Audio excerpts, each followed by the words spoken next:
Hey guys, so what I'm doing in this series of videos is as I go through the journey of keto lifestyle, I'm going to share with you the things that I learned. Keep in mind, I am not a doctor, and the information that I give you should not be replaced with actual medical advice that you would get from your primary physician, doctor, etc. Always be sure to consult with your doctor on anything that I say, and maybe you'll learn something and maybe not. It's an exciting subject for me, and I've had great success with the keto lifestyle. I'm going to go ahead and start this first video. I'm going to talk about the relationship of glucose. What is glucose? I'm going to speak in very basic level, and what effect does it have on the body, and what is the relationship of that and blood sugar spikes and high blood sugar. This term we hear a lot in relation to people that say, I feel really tired, my blood sugar's up, or whatever's going on after eating certain foods. I'm going to start really simple. What we're looking at, depiction of the human body and some of the major organs. I'm going to circle the pancreas because this is the one that we're going to talk about in this video. The pancreas, as you can see, I just circled it and made an arrow to where it's pointing as to where it's located. Now there's three things that are part of this information that I'm giving you today. One of them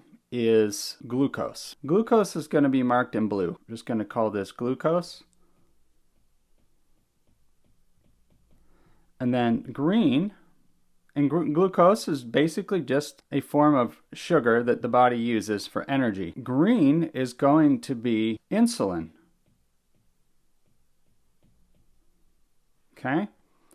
And then red is going to be cells. So we have cells. These are the little things that are that make up the blood and are all over the body. And then we have insulin, which I'm going to explain in a moment. And then we have glucose, which is, we can look at glucose. The simplest way to look at it is just, again, it can get much more scientific than this, but we're just going to say food is a source of glucose, is a source of glucose. There are other sources, but this is the one that we're talking about in this video. Let's jump back to insulin. So the pancreas creates insulin. It pushes out insulin into the body, and the insulin is green, remember? So now, let's say that you're eating food, and the food has glucose in it. I'm going to just put in parentheses here, has glucose.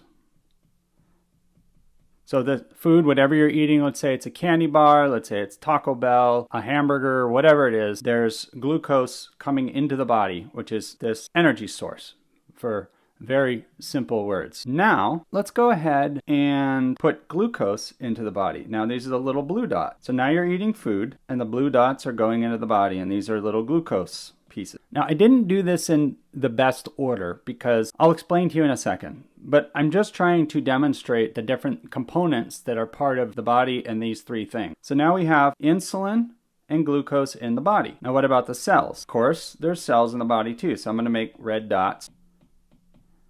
Okay, so now we have cells, insulin, and glucose in the body. You've had food. Now, well, first of all, the important thing to understand is the insulin and the cells have a relationship. And I'm going to circle that and just write relationship. And the way that they have a relationship, the simplest way to think about it is imagine that the insulin is the key to open the door to a cell so that the glucose can go inside. The insulin is the key to open the cell so the glucose can go in. So we could just draw this out really easily and just say, here's a cell. We'll say that this is the insulin. And the cell, the insulin, has a key that can open the cell so that glucose can go into the cell if the cell can open up. One thing that we hear pretty commonly is the phrase insulin resistance. What does it mean to resist something? It means to push it away, not allow it in. Okay, so if we think about it in very basic terms, if glucose cannot get into the cell, then the body cannot get that energy. And then what would happen if you were eating and the glucose could not get into the cells because of this resistance? It's resisting getting into the cells. What would happen? Well, the glucose would continue to build up in the body. And again, what is glucose in its very basic form? It's energy, a sugar, type of sugar energy. And we continue now to get a glucose buildup in the body. A lot of us have heard before the term high blood sugar. What does that mean? If blood sugar is going up, could that be insulin resistance, meaning that the insulin is not able to help work with the cell to get the glucose in, so the glucose is now building up in the body. Therefore, the blood sugar, the glucose is rising.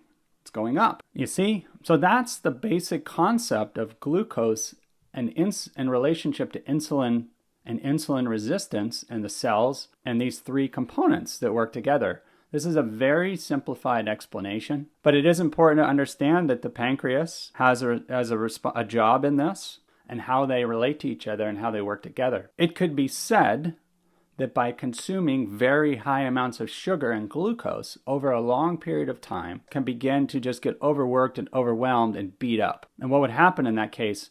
Maybe eventually the cell would begin to say, resist, because there's just too much. It starts to just push back. All of these things converting to sugar, building up in the body, and we get mass quantities. And we've all probably experiences of, oh gosh, I ate so much, I gotta go to sleep. Now there's different reasons that can happen, but for myself, it has always been related to blood sugar. Blood sugar goes up.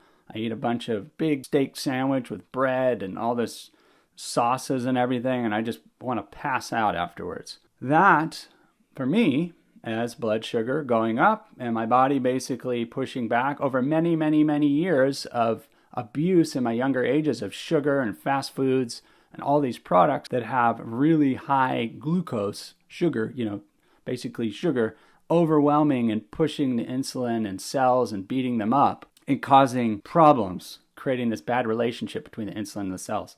So I have my personal experience I'm sharing with you on that. My journey has been how to overcome that and how to get out of that. That's what you'll see in a lot of my videos is about that. But this topic, again, is about glucose, insulin, cells, and the relationship and the pancreas as one part of this whole process in the creation of the insulin. So, okay, guys, thank you for watching. I hope this helped clear up a little bit. And again, speak to your medical practitioner, speak to your doctor. If you have any questions on these things, ask them about it. I'm not here to say that glucose is bad. I'm not here to say glucose is good. I'm not here to make that judgment for you. All I'm saying is what I'm learning as I go through this journey, sharing that with you and with the hopes that it helps you understand at the very basic level, because most of us aren't trained medically in this and we don't understand these terms and we don't understand how all this works. So, and if it works for you, it works for you. If not, I appreciate taking the time to watch either way. Thanks for listening.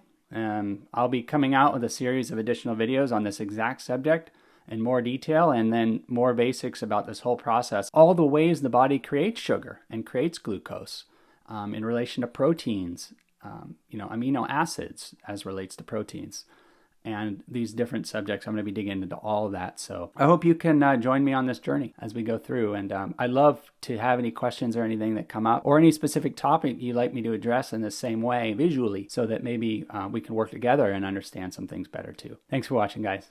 Catch you on the next video.